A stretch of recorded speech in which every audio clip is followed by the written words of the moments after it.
Good evening everybody, how are you. मेरे दो प्यारे प्यारे फॉलोअर्स का रिक्वेस्ट आया था कि इंग्लिश की कुछ वीडियो डालनी है। मैं थोड़ा सा बिज़ी हूँ, खुद मेरी एग्ज़ाम है, तो इसके लिए आई एम सॉरी। आप लोगों को हम इतना वेट करवा रहे हैं, पर आज हम एक न्यू वीडियो के साथ आए हैं जो कि द गोल्डन ट्रेजरी, हमारा जो लिटरेचर है ना, the literature heritage BBM BBA graduation वाले सारे जो हैं जिन्होंने इंग्लिश लिया है, वो BBM से हो BBA से हो जो भी हो, सब्सिडरी आपकी इंग्लिश है तो आपको पढ़ना है। तो द सेल्फिश गाइड मैंने डाला था। आज द पोस्ट मास्टर एक छोटी सी स्टोरी है जिसकी समरी हम आपको बताएंगे। ये बहुत बड़ी स्टोरी नहीं है, बहुत इंटरेस्टिंग स्टोरी है, ठीक है। तो बहुत ही कम देर में हम आपको सब कुछ समझा देंगे और आशा करते हैं कि आप लोग समझ जाओगे। ये जब द पोस्ट मास्टर जो है वो रविंद्रनाथ टैगोर के द्वारा लिखी गई एक स्टोरी थी, जो कि एक पोस्ट मास्टर की स्टोरी थी। ये तब लिखी गई थी जब इंडिया में जो है ब्रिटिश का राज चल रहा था। जब ब्रिटिश गवर्नमेंट जब भारत में राज कर रही थी उस वक्त जो है तब पोस्ट मास्टर स्टोरी लिखी गई थी, ठीक है। तो उन्होंने उस वक्त लिखा था। तो एक पोस्ट मास्टर जो हैं, इस स्टोरी में आपको पढ़ना है कि आप सबसे पहले हम आपको बता दें कि एक स्टोरी में पढ़ना एक पोस्ट मास्टर हैं और एक लड़की की कहानी है, जो कि ये अपने जॉब के लिए कहीं जाते हैं तो एक गरीब लड़की से इनकी मुलाकात होती है जिससे ये काफ़ी अटैच रहते हैं, और वो जो है इनको दादा कहती है, यानी कि भाई।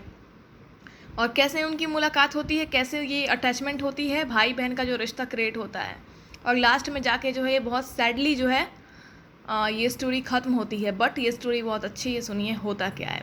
एक पोस्ट मास्टर है जो कि कोलकाता में जॉब करते थे, और ये इनको एक इंडो फैक्ट्री में ट्रांसफ़र करवाया था। वहाँ पे ब्रिटिश इंग्लिश सरकार थी, तो इनकी ट्रांसफ़र विलेज एरिया में हुई थी, ठीक है। कोलकाता से इनकी ट्रांसफ़र विलेज एरिया में हुई थी। उलापुर विलेज में इनको इंडो फैक्ट्री में जॉब दिया गया था, ठीक है। वो जो एरिया था वहाँ पे काफ़ी जो है ना सन्नाटा रहता था, बस जो थे दफ्तर वगैरह थे और ज़्यादा लोग नहीं थे। और ये जहाँ काम करते थे, कोलकाता से जो ये पोस्ट मास्टर आए थे उस एरिया में, तो वहाँ पे लोग अपने कामों में ही इतना बिजी रहते थे, ड्यूटी में ही इतना बिजी रहते थे कि किसी को किसी से बात करने की उतनी फुर्सत नहीं रहती थी, फ्रेंडशिप करने का उतना वक्त नहीं मिल पाता था कि कोई एक दूसरे से उतना बात कर पाए, घुल मिल पाए। तो लोग अपने काम में ही बिजी रहते थे। ये जो पोस्ट मास्टर थे अपने जॉब से उतने हैप्पी नहीं थे, क्योंकि ये बहुत ही सन्नाटे वाले एरिया में आ गए थे। अपने घर परिवार को छोड़ के इनको आना पड़ता था। ये आई एम सॉरी घर परिवार को छोड़ के आए थे, और वहाँ पे कोई इनका वैसा अपना नहीं था जिससे ये अपने मन की बातों को कर सकें। और ये मतलब कि उनका मन नहीं लगता था वहाँ पर उस विलेज एरिया में।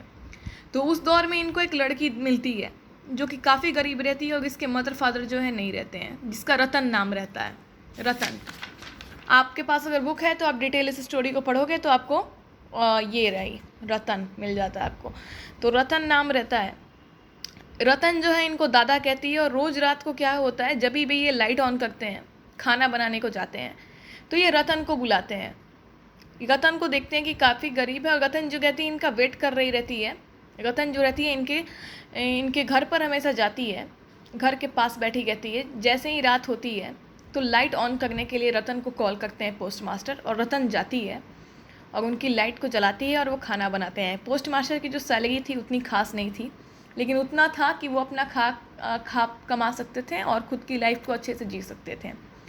उस एरिया में रतन के सिवा इनके पास कोई नहीं था जो इनसे बहुत ज़्यादा अटैच था। रतन उनको दादा कहती थी, यानी कि भैया, और वो भी इसको एक छोटी बहन की तरह प्यार करते थे। रतन को पढ़ना लिखना सब पोस्ट मास्टर ने सिखाया। जो भी थी रतन की ज़िंदगी की कहानी, वो सब कुछ वो पोस्ट मास्टर से शेयर करती थी। पोस्ट मास्टर भी अपने परिवार के बारे में रतन को सब कुछ बताते थे कि उनके परिवार में माता है, पिता है, बहन है, और यहाँ पर वो जॉब करने आए हैं, जो कि उनका मन जो था वहाँ पे बस ये छोटी सी लड़की रतन लगा रही थी। रतन को बहुत ज़्यादा अटैचमेंट हो गई थी अपने दादा से, यानी कि पोस्ट मास्टर से, क्योंकि एक लड़की जो कि बिल्कुल अनाथ थी, उस वक्त कोई नहीं था उसके पास, और ये एक सहारा बनकर आए थे जो रतन को खाना पीना पढ़ना लिखना सब कुछ सिखाएं।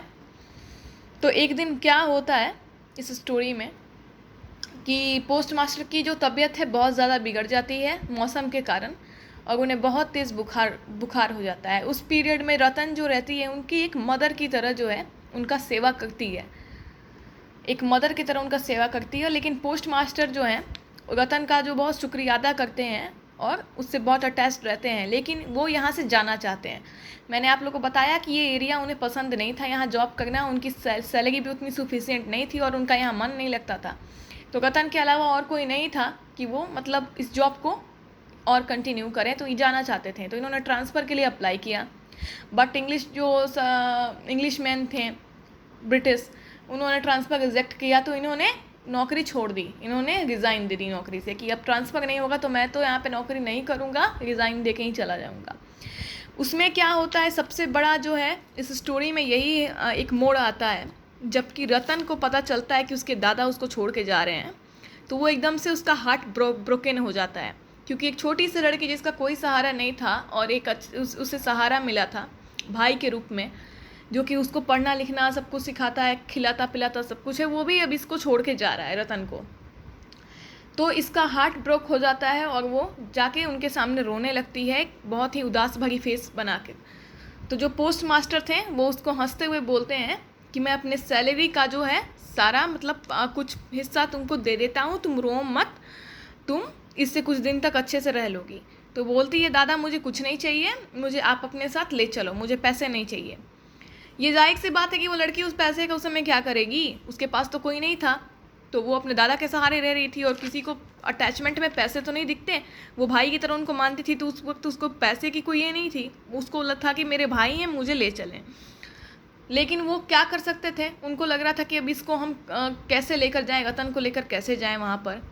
पहले वो डिसाइड किए कि रतन को लेकर जाएं, लेकिन फिर उन्होंने डिसाइड किया कि नहीं, रतन को मतलब किस तरीके से पता नहीं वो किस चीज़ के बारे में सोच रहे थे, इसको इस स्टोरी में इतना डिफाइन नहीं किया हुआ है।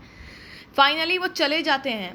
रतन जो है वो बहुत ही रोती रहती है, बहुत ही सैड रहती है, लेकिन फाइनली वो चले जाते हैं तो रतन का हार्ट ब्रोकन हो जाता है। रास्ते में फिर उनको याद आता है, उनको लगता है क्या मैं वापस जाऊं। रास्ते में जब वो जा रहे होते हैं तो फिर उन्हें लगता है कि मैं वापस गया, आखिर वो अटैचमेंट जो है ख़त्म नहीं होगी मेरी उससे, ना उससे मेरी। तो ज़िंदगी में जो है ये सब चलते रहता है, और लाइफ जो है ये ऐसी चीज़ है कि हम कितने चीज़ों को अपने पास रखें और कितने चीज़ों को अपने दूर रखें, ये मजबूरियाँ कुछ ऐसी होती हैं कि ज़िंदगी जो है ये सब चलती रहती है लाइफ में। लेकिन यहाँ पर इस स्टोरी का द एंड हो जाता है, फिर से वो लौट जाते हैं और रतन जो है वो रहती है जहाँ थी वहीं पे रहती है, और वो ये भी इस इंतज़ार में रहती है ज़रूर कि उसके दादा वापस कब आएंगे। तो उन्होंने इस चीज़ के बारे में कुछ क्लियर नहीं किया था, उन्होंने बता के गया था कि वो वापस नहीं आएंगे कभी।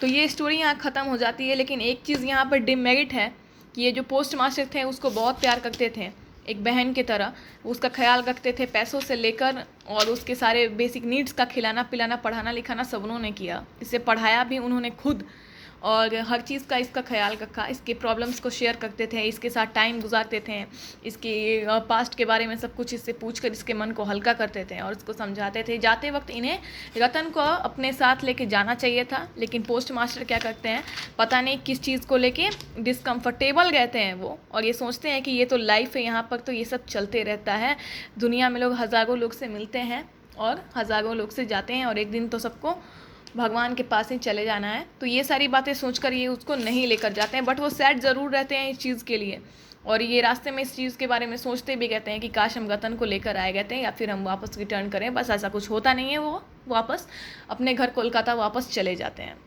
तो ये स्टोरी यहाँ का समरी जो है यहाँ पे ख़त्म हो जाता है। लगभग ये स्टोरी टोटल ख़त्म ही हो गई है, लेकिन थोड़े मोड़े जो आप पढ़ लोगे, एक आध पॉइंट्स अगर मैंने छूटे भी होंगे तो आप पढ़ लेना, बट आई थिंक मैंने सब कुछ बता दिया है।